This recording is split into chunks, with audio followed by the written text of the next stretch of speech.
Hello दोस्तों, क्या हाल चाल। जैसा कि हमने केमिस्ट्री में शुरू किया है सारे इंपॉर्टेंट रिएक्शंस, उसी तरह हमने बायो में लेकर के आए सारे इंपॉर्टेंट डायग्राम। मतलब सारे क्या, हम सारे डायग्राम्स इंपॉर्टेंट क्या, सारे डायग्राम्स ही कवर कर लेंगे बायो के, है ना। तो सबसे पहला चैप्टर है हमारे पास लाइव प्रोसेस। देखो एक फैक्ट की बात है, बायो में अगर तुमने डायग्रामेटिकली ही पढ़ लिया है, रिट्रोग्रेड डायग्राम से तुमने थ्योरी समझ ली है, तो तुम्हारा 50 से 60% काम ऐसा ही हो जाएगा कि डायग्राम से तुमने सारी चीजें समझ ली है। तो सबसे पहले हम लाइव प्रोसेस का पहला डायग्राम है लीफ का।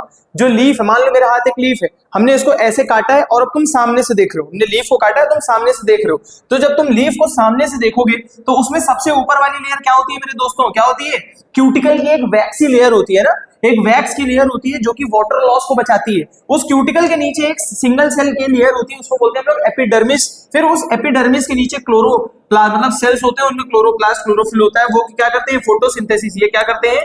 फोटोसिंथेसिस करने में काम करते हैं। देन उसके बाद एयर स्पेसेस होती हैं और गार्ड सेल तुमको पता ही है, स्टोमेटा। स्टोमेटा में इस तरह से तुमने पढ़ा है ना, ये स्टोमेटा का स्ट्रक्चर है। ये क्या है? गार्ड सेल्स, बीच में स्टोमेटल पोर, तो वो है स्टोमेटा और ये है गार्ड सेल्स। जिस तरह से ऊपर एपिडर्मिस उसी तरह से नीचे भी एपिडर्मिस। बच्चों डायग्राम्स इसलिए इंपॉर्टेंट है क्योंकि नेमिंग भी दे सकता है और डायग्राम से पूछ सकता है कि इस स्ट्रक्चर का क्या काम है, तो तुम्हें सब कुछ पता होना चाहिए। आगे आ जाओ, अगला डायग्राम है हमारा वेरीगेटेड लीफ। दो स्ट्रक्चर बनाया है, पूछ लेगा 2 नंबर का क्वेश्चन की what is the difference between these two images. तो इसमें क्या है? स्टार्च और इसमें स्टार्च आयोडीन टेस्ट। जब हम नॉर्मल लीफ पे आयोडीन डालते हैं तो जहां जहां डार्क ग्रीन है वो सब क्या है? स्टार्च। और ये जो डार्क ग्रीन है वो कैसा हो जाएगा?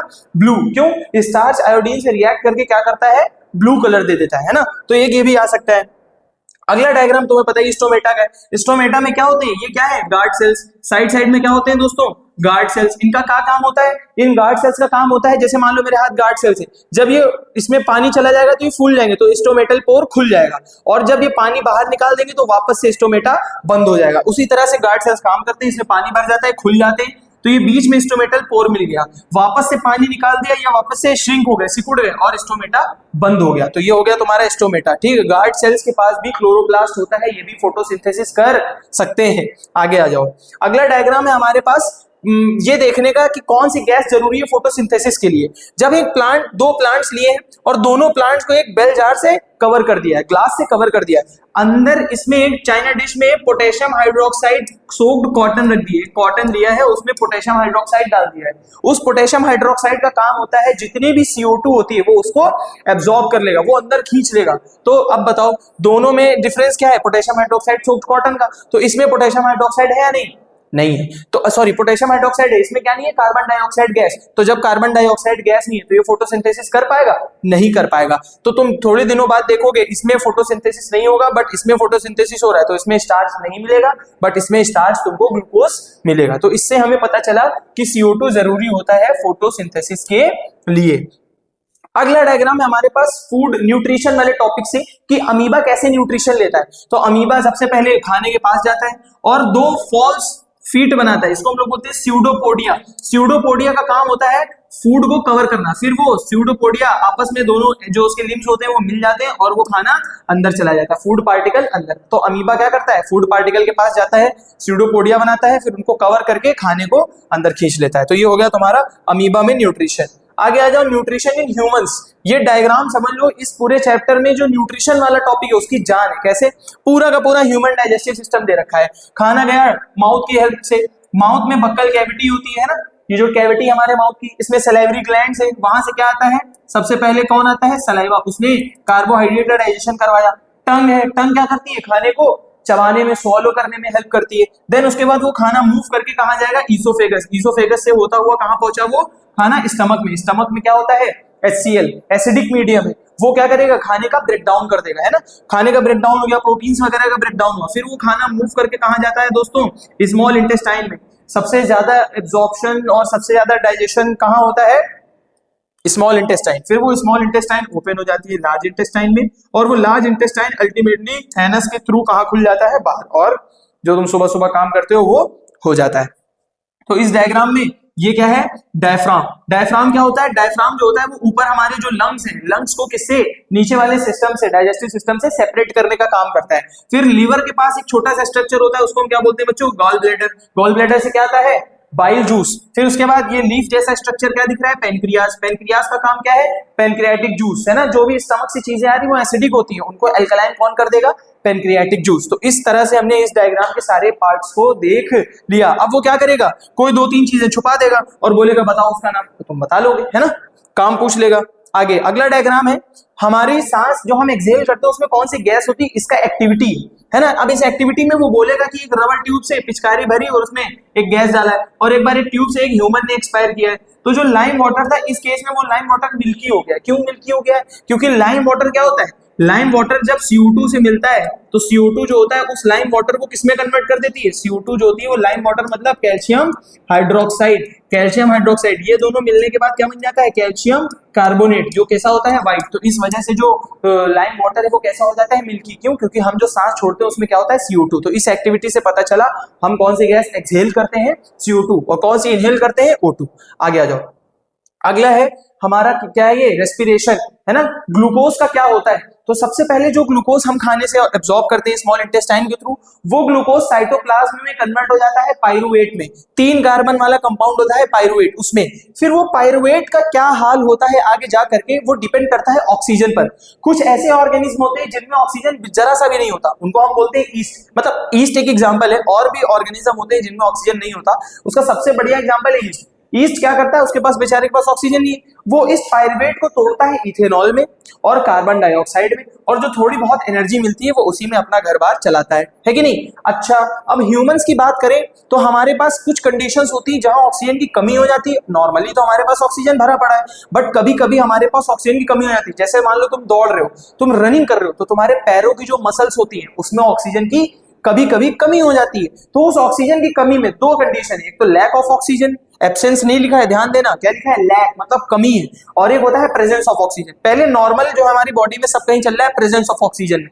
जब प्रेजेंस ऑफ ऑक्सीजन है तो माइटोकॉन्ड्रिया में ये जो पाइरुवेट है ये टूटेगा CO2 में, साथ में वाटर और बहुत सारी एनर्जी मिलती है, उसी को हम लोग ATP बोलते हैं, उसी का हम लोग यूज करते हैं। अब मान लो तुमको किसी जानवर ने दौड़ा लिया, अब तुम दौड़ रहे हो, तुम्हारे मसल्स में ऑक्सीजन की कमी हो गई, वो ऑक्सीजन की कमी होने की वजह से पाइरुवेट टूट जाता है लैक्टिक एसिड में और बनती है एनर्जी। उस एनर्जी का तो तुम यूज कर लोगे, बट ये जो लैक्टिक एसिड है ये तुम्हारे मसल्स में बन जाती है, इसकी वजह से तुम्हें मसल्स में क्रैम्प्स आते हैं ना। जिस दिन ज्यादा वो जॉगिंग कर लो, ज्यादा जिम कर लो, तो क्या है, मसल में क्रैम्प्स आते हैं, दर्द होती है। क्यों, क्योंकि लैक्टिक एसिड बन जाता है, ठीक है। तो ग्लूकोज से पाइरुवेट बना साइटोप्लाज्म में, आगे की कहानी चली माइटोकॉन्ड्रिया में। डिपेंड करता है ऑक्सीजन बॉडी में हमेशा है या कमी है, कमी है तो लैक्टिक एसिड, अगर भरा पड़ा है तो कार्बन डाइऑक्साइड। ईस्ट की कहानी अलग है, उसमें बनता है इथेनॉल। ये हो गया रेस्पिरेशन। आगे आ जाओ हमारा रेस्पिरेटरी सिस्टम। अब हमने सांस लिया, नोज के थ्रू सांस अंदर गई, नेजल पैसेज में आई, नेजल पैसेज के थ्रू फिर वो कहाँ आती है, एक कॉमन पाथवे होता है फेरिंग्स। फेरिंग से ही खाना भी होकर के जाता है पेट में, और फेरिंग से ही एयर होकर के जाती है ट्रेकिया में। तो ये कॉमन पैसेज है। फेरिंग्स के बाद अगला स्ट्रक्चर होता है इसे बॉक्स जैसा, इसको हम लोग बोलते हैं क्या, लेरिंग्स, जो तुम्हारा साउंड बॉक्स है। लेरिंग्स के बाद आगे देखोगे एक ट्यूबुलर स्ट्रक्चर होता है, उसमें आगे रिंग्स होती है, तुम फील कर सकते हो अपनी नेक पर, आगे की तरफ क्या है, ट्रेकिया, इसमें रिंग्स होती है। ट्रेकिया के बाद वो ट्रेकिया डिवाइड हो जाती है, बन जाती है ब्रोंकस। फिर वो ब्रोंकस आगे ऐसे आकर के ऐसे ट्री जैसा स्ट्रक्चर बन जाता है ना, ऐसा ट्री जैसा स्ट्रक्चर बन जाता है, और हर ट्री जैसे स्ट्रक्चर पे आगे एक बैग लाइक स्ट्रक्चर होता है, इसको हम लोग क्या बोलते हैं, एल्वियोलाई। क्या बोलते हैं मेरे दोस्त, एल्वियोलाई। तो ये ट्रेकिया, ट्रेकिया डिवाइड हुआ, ट्रेकिया डिवाइड होता है ब्रोंकाई, ब्रोंकाई डिवाइड होता है ब्रोंक्यूल्स, फिर उन ब्रोंक्यूल्स के बाद एल्वियोलर सैक या फिर एल्वियोलाई। और अभी हमने देखा था डायफ्राम, डायफ्राम जैसे डाइजेस्टिव में नीचे इसके क्या होगा, स्टमक और लिवर, ये सब होगा, ठीक है। तो इस तरह से हमने देख लिया हमारा रेस्पिरेटरी सिस्टम। ये एल्वियोलाई का डायग्राम बना रखा है उसने, बबल जैसे स्ट्रक्चर्स है ना, बैग लाइक स्ट्रक्चर्स, ये एल्वियोलाई हो गए। सबसे खतरनाक टॉपिक दिल, है ना, दिल तो पागल है ना। तो अब हार्ट क्या है, हार्ट हमारा बेसिकली चार चैम्बर्स है, नीचे वाले दोनों वेंट्रिकल, ऊपर वाले दोनों एट्रियम, है ना, ऊपर वाले दोनों atrium, left atrium right atrium, नीचे वाला लेफ्ट वेंट्रिकल राइट वेंट्रिकल। सबसे पहले हम शुरू करेंगे हमारे लंग्स से, जो ब्लड आता है हमारे लंग्स से, कैसा ब्लड आता है, ऑक्सीजनेटेड ब्लड आता है। कैसा ब्लड आता है मेरे दोस्त, ऑक्सीजनेटेड ब्लड। अब वो जो ऑक्सीजनेटेड ब्लड है वो कहाँ आता है, सबसे पहले लेफ्ट एट्रियम में या राइट एट्रियम में, याद होना चाहिए, इसमें आता है लेफ्ट एट्रियम में। तो जैसे ही वो लेफ्ट एट्रियम में आया पल्मोनरी वेन्स के थ्रू, वो यहां से पास हुआ और कहां पहुंच गया, लेफ्ट वेंट्रिकल में। अब ये लेफ्ट वेंट्रिकल से जाएगा कहां, एओर्टा, एओर्टा के थ्रू कहां जाएगा, बॉडी पार्ट्स में। कहां जाएगा मेरे दोस्त, ब्लड कहां पहुंच गया, बॉडी पार्ट। अब बॉडी पार्ट में उस ब्लड से ऑक्सीजन ले ली जाएगी, है ना, और CO2 ऐड कर दी जाएगी, CO2 ऐड कर दी जाएगी। अब वो ब्लड कैसा हो गया, डीऑक्सीजनेटेड। ये डीऑक्सीजनेटेड ब्लड वेना कावा के थ्रू ऊपर वाली बॉडी से वेना कावा के थ्रू और नीचे वाली बॉडी से वेना कावा के थ्रू कहां एंटर करेगा, कहां एंटर करेगा, राइट एट्रियम में। डीऑक्सीजनेटेड ब्लड राइट एट्रियम में आता है, ऑक्सीजनेटेड ब्लड लेफ्ट एट्रियम में आता है। फिर वो डीऑक्सीजनेटेड ब्लड राइट एट्रियम से कहां गया, राइट वेंट्रिकल, और राइट वेंट्रिकल जैसे ही पंप होगा वो ब्लड पल्मोनरी आर्टरी के थ्रू वापस कहां भेज दिया जाएगा, लंग्स के पास। और दिल तुम्हारे लंग्स को फोन करेगा कि भाई डीऑक्सीजनेटेड ब्लड भेजा है, इसे ऑक्सीजनेट करके वापस पल्मोनरी वेन्स के थ्रू मेरे लेफ्ट एट्रियम में भेज दो। ठीक है, तो ऐसे होता है तुम्हारा सर्कुलेटरी पाथवे कंप्लीट। अब ये डबल सर्कुलेशन का डायग्राम है। अभी तुमने देख लिया ऑक्सीजनेटेड ब्लड एओर्टा के थ्रू निकला, बॉडी पार्ट्स में गया, वहां से वो डीऑक्सीजनेट होकर के कहां आ गया तुम्हारा, राइट एट्रियम में, राइट एट्रियम से right ventricle, then right ventricle से वापस कहां चला गया, लंग्स में, लंग्स से ऑक्सीजनेट होकर के वापस कहां गया, लेफ्ट एट्रियम में। तो इसे बोलते हैं हम लोग डबल सर्कुलेशन। क्यों? क्योंकि एक पूरे साइकिल में हार्ट से 2 बार ब्लड निकला, इसलिए ये क्या है, डबल सर्कुलेशन। आगे हमारे पास है ट्रांसपीरेशन में क्या होता है, वाटर लॉस दिखाया, मतलब मूवमेंट ऑफ वाटर।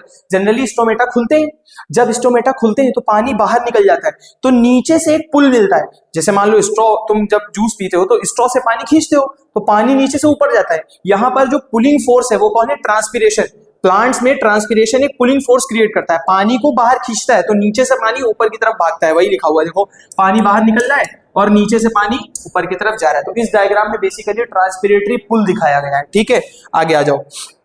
हमारा एक्सक्रीटरी पाथवे, किडनीज हमारे पास 2 है, एक पेयर ऑफ किडनी।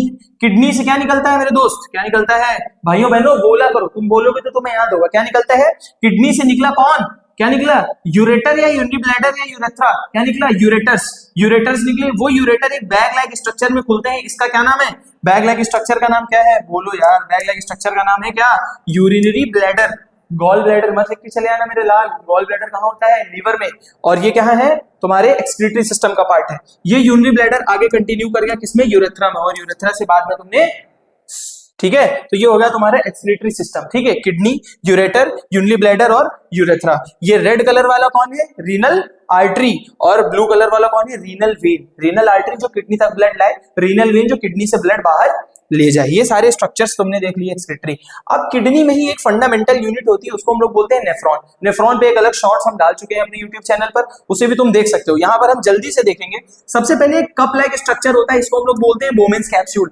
कैसे होता है, ऐसे एक स्ट्रक्चर होता है कप लाइक, इसको बोलते हैं बोमेंस कैप्सूल। इस बोमेंस कैप्सूल में एक कैपिलरीज का गुच्छा होता है ना, जैसे गुच्छा होता है अंगूरों का, उस तरह से एक गुच्छा होता है, उसको हम लोग बोलते हैं ग्लोमेरुलस। क्या बोलते हैं, ग्लोमेरुलस। ग्लोमेरुलस से जो भी चीजें फिल्टर होकर के बोमेंस कैप्सूल में आती हैं, फिर वो बोमेंस कैप्सूल से चीजें मूव करती है, उलझा हुआ स्ट्रक्चर होता है, इसको हम लोग बोलते हैं पीसीटी। क्या बोलते हैं, PCT, proximal convoluted tubule. Tubular part इन्होंने लिख दिया है, इस पार्ट को बोलते हैं हम लोग पीसीटी। फिर ये आगे कंटिन्यू करता है, यू शेप्ड स्ट्रक्चर है, इसको हम लोग बोलते हैं लूप ऑफ हेनले। क्या बोलते हैं, लूप ऑफ हेनले। ठीक है, लूप ऑफ हेनले के बाद ये स्ट्रक्चर आगे फिर से एक कॉन्वोल्यूटेड पार्ट आता है, इसको हम लोग बोलते हैं DCT, proximal convoluted tubule, distal convoluted. Convoluted मतलब उलझा हुआ। अब ये डिस्टल कॉन्वोल्यूटेड ट्यूब्यूल एक ट्यूब लगा स्ट्रक्चर खुल जाता है, इसको हम लोग बोलते हैं कलेक्टिंग डक्ट। सारे नेफ्रॉन इसी कलेक्टिंग डक्ट में खुलते हैं, और जो भी यूरिन बनता है वो किडनी से फिर यूरेटर के थ्रू बाहर निकल जाता है। तो इस तरह से हमने देखा है हमारे नेफ्रॉन का एक बेसिक आउटलाइन। बस बच्चों, इतने ही डायग्राम थे लाइफ प्रोसेस में। देखा तुमने कितनी आसानी से पूरा चैप्टर एक तरह से कवर कर लिया है ना। अगर तुम डायग्रामेटिक तरीके से पढ़ोगे, रिट्रोग्रेड डायग्राम पढ़ा, उसकी थ्योरी पढ़ ली, तो तुम्हें बायो आसान होगा याद करने में, रादर देन तुम थ्योरी को रटते रहो, थ्योरी को रटते रहो, कभी नहीं याद होगा, है ना। डायग्राम्स पढ़ो, उनसे याद कर लो। तो बच्चों, अब स्मार्ट वर्क करने का टाइम है, हार्ड वर्क करने का टाइम खत्म। तो बच्चों बने रहिए हमारे साथ। Thank you very much.